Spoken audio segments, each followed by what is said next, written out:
Magpapalaro tayo. Pera o kaldero? Oh. Okay? For 20 pesos. Ayaw, di ma. Pera o kaldero? Ano? Ayaw, di ma. 20 pesos? Kaldero. Kaldero, okay. For 120. Pera. Pera o kaldero? Kaldero. Ayaw, di ma. Sure? Sure? Kaldero.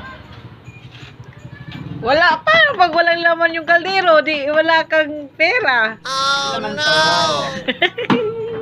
Kapalaro ka ba ng walang laman to?